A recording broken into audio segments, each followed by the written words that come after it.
Alright guys, welcome back to Market Master Roland Edinburgh. Today we're going to be talking about this channel that Bitcoin has got itself into and what I think is about to occur here for a last ditch attempt at a third top here before we could see a potential move down.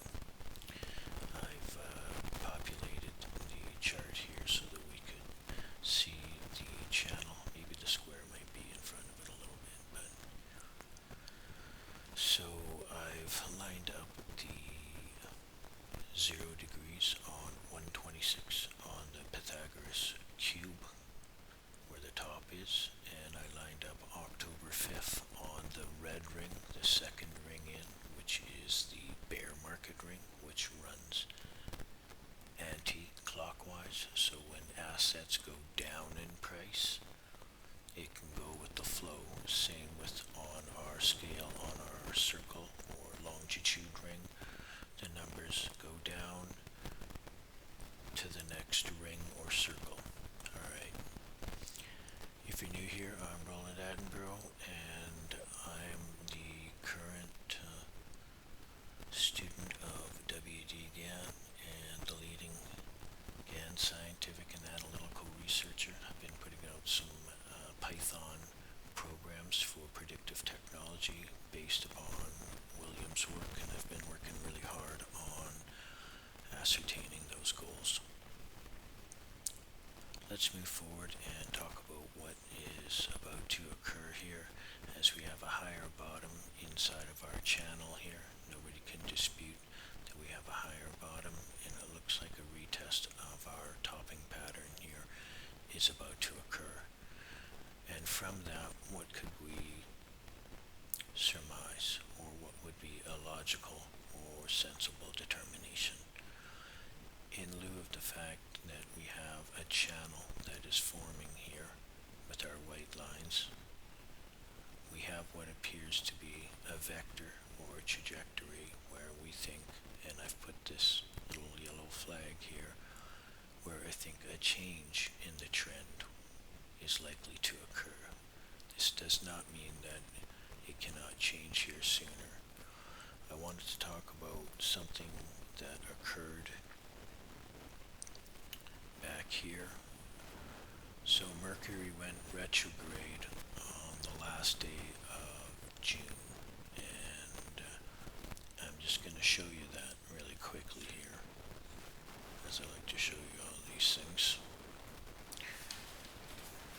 So going back to the end of June, June 30th, Mercury went retrograde. We had a Bitcoin low, and it was a full moon. Mars was 60 degrees in a triangle formation with Jupiter. Alright, so moving forward here, I'm just going to flip the page forward. I shouldn't have moved that. So August, so Mercury is going to be back to where it made a low at 26 degrees. June 29th, so I think a major 7 to 10 day rally is about to occur. I mean, it could stretch a little bit longer than 7 to 10 days, but William Gann says to watch very closely for 7 to 10 day rallies, and then of course watch other numbers. So from this, we are looking for a change in trend in that period here. And I've also noted, you've seen my Bitcoin cluster date. So from our October 5th, 315 degrees, or the 7th octave of the circle, is August 16th. From our major low on November 21st at 79k, which is 45 days from our first major top at 126, this extreme low here produced these numbers, and we used the circle, and 270 degrees is August 18th from this extreme low. So I want to point that out, that there's some major changes in trend there. Next, also the Sun is going to be conjunct with the north and south node, or the south node, and Mercury is going to come up and be conjunct with the south node, and I'm going to be talking to you a little bit about that later on as well. So we think very strongly, and of course there's a full moon at the end of the month here. We have a new moon here at the middle of the month on the 12th, where I think things are going to get crazy and we're going to have another kick up, and we have an eclipse there. So, and that's what I wanted to show you there. Let's go ahead and take a look at the square now. And so we've made our major distinct low here at 57, but you could really say that within this 59 and 60 range, we made a low right in this area here. The extreme low was 57, 8, or whatever.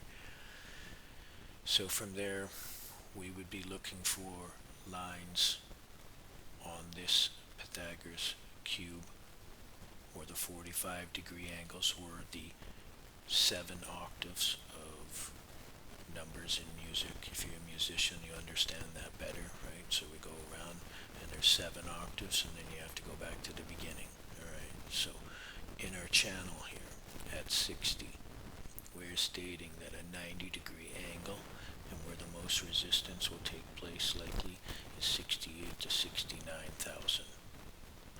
And that certainly does agree with this model here, that there would be an extreme.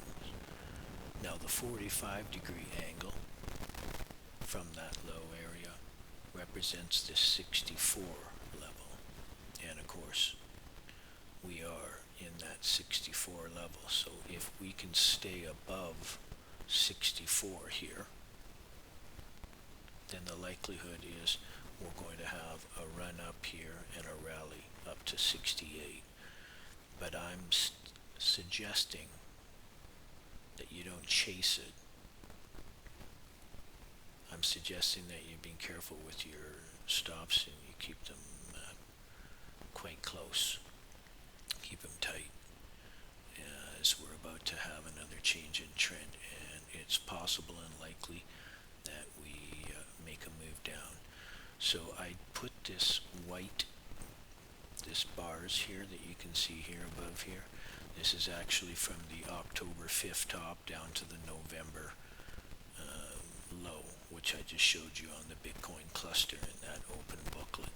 So I just copied what happened from October all the way into like January period, and I brought it forward, and I found some pretty interesting things, and I thought maybe we would just take a quick look at that and have a quick discussion and get our synopsis of that. So I'm just going to squash this down a bit so that we can see it a bit better. Hopefully the square is not covering it too much. I think it's somewhere around here. So our top here for October, I just placed it on our sell in May and go away. That's still our thesis, and we've been gently right about that. Just pointing out that gently, we're get a lot of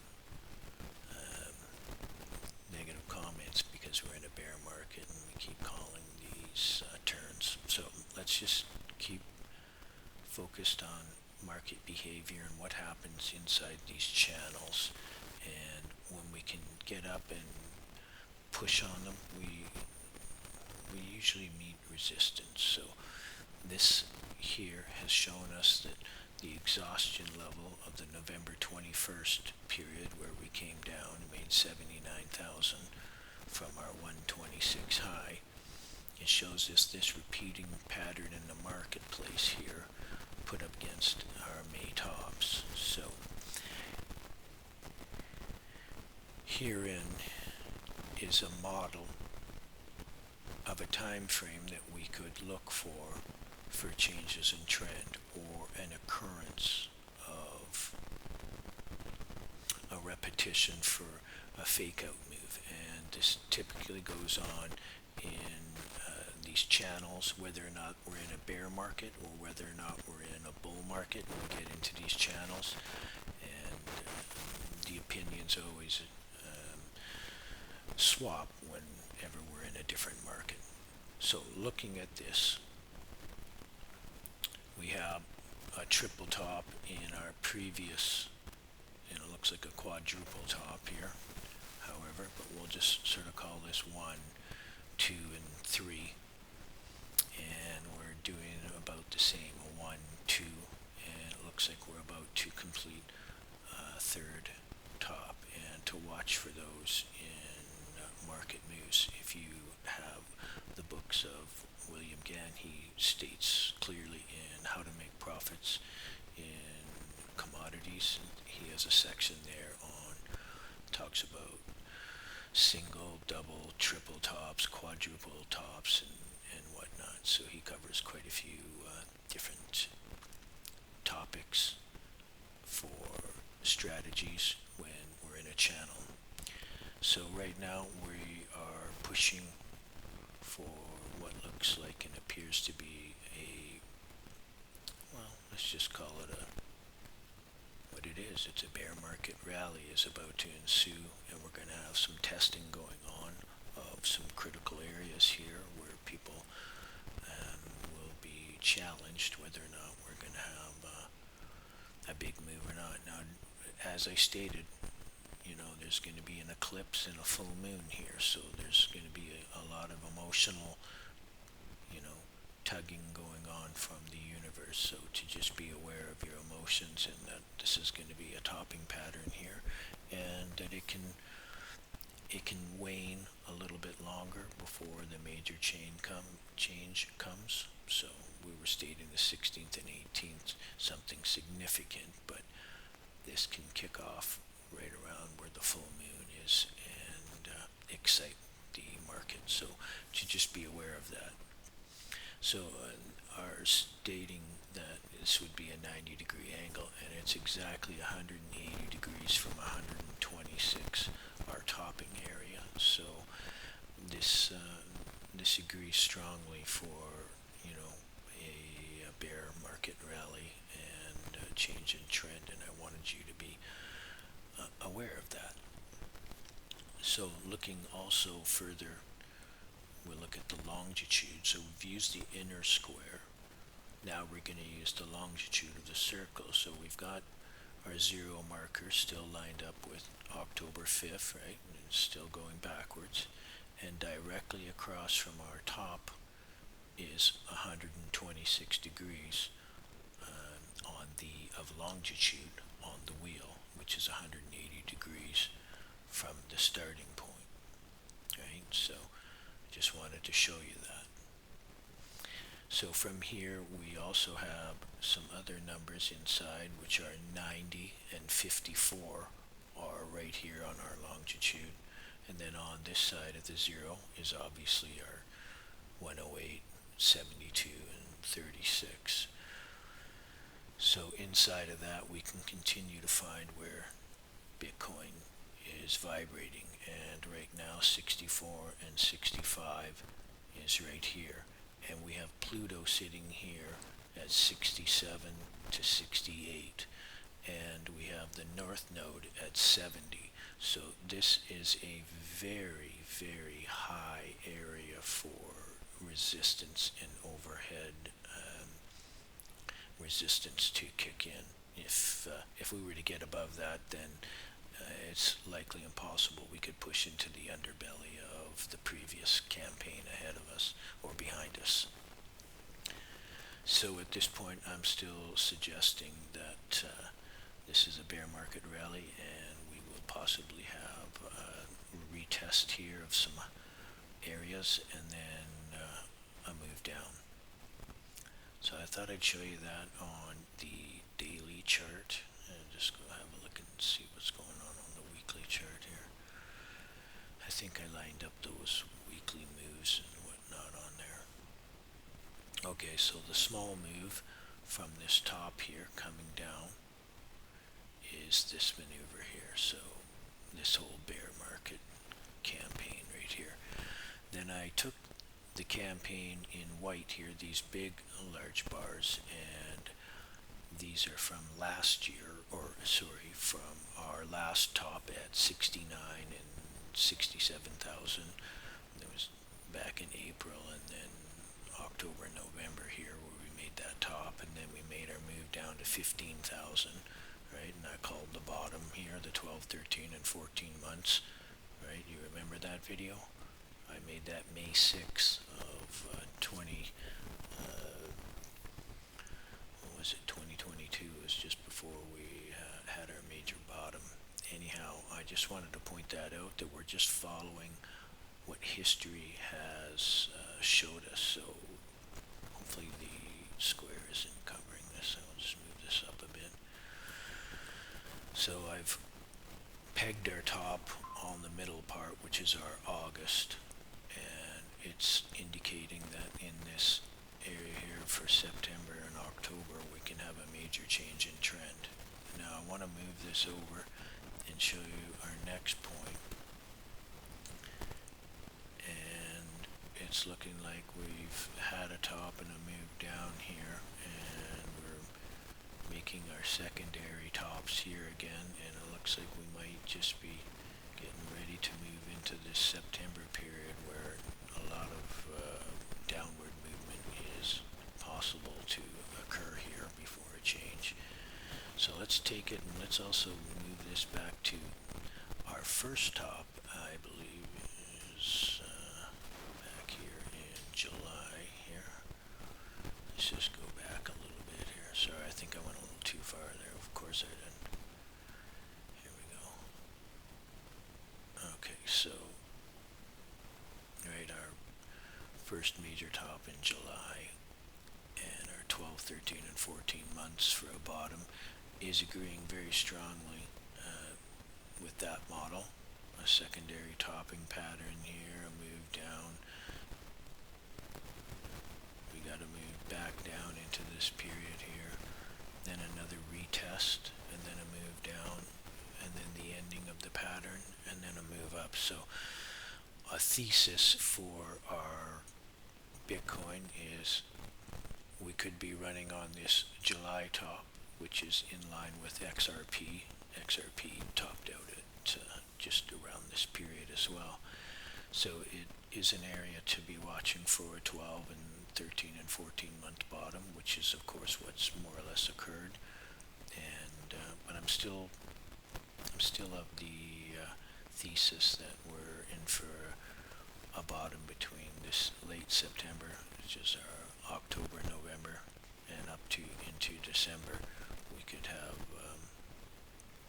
a lot of really tumultuous moves. So it's, again, either one of these tops here are calling our bottoms. And if you've been studying Gann's work, you'll know that Gann states that tops call bottoms and the bottoms call tops, and that's how I've been able to ascertain the time frame for the changes in trend, or the tops and the bottoms, as they'd be labeled or discussed in modern financial charting and analysis.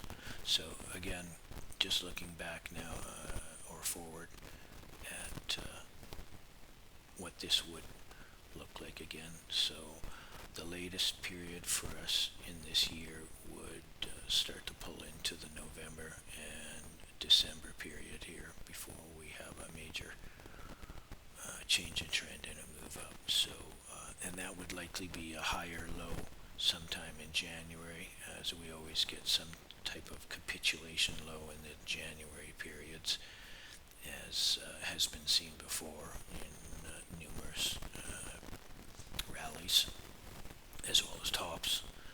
We've seen that on the way up. We've got whipsawed bottoms in January after making nice tops just in the late part of December. Anyhow, I thought I'd show this to you. We wanted to discuss that. A couple things about this natural square scientific forecasting instrument. You can forecast time and price on a bull market, which moves this way with the green ring and lining up dates with whatever you want to do. And same with bear markets, so you can analyze bear markets. I've added the planets so you can do some plotting, and it shows us quite a few things. So for instance, Pluto is a 60-degree angle with Neptune, which is a planet of illusion, and it's making 120 degrees. So these three planets, Uranus, Neptune, and Pluto, are making a 60 and 120 degree conjunction, and the moon just passed over a 90 degree, so that was just yesterday, more or less. So this is how we find ways and points where prices and powers can change and affect things. And of course, if I move the zero pointer back to March 21st or 0 degrees Aries, then we can start working from using the planetary periods to find longitude of price, where Gan talks about his mean of 5, cycle of 8, and a mean of 12, where he takes where the planets are and he adds them up and divides them by the sums, and he gets a mean average on the longitude of where the price is based upon the scale that we've attached here on our natural square scientific forecasting instrument. And go ahead and have a look at our webpage.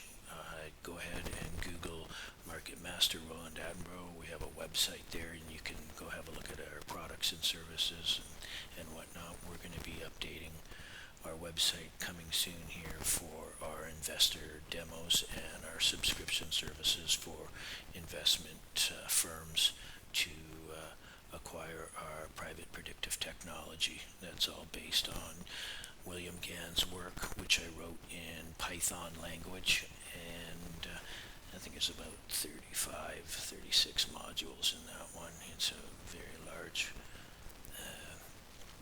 computation of historical evidence of data analytics in his methods. Alright, so I think this has been long enough for you guys. Peace and love to y'all. I hope y'all are doing really well. Just hit me up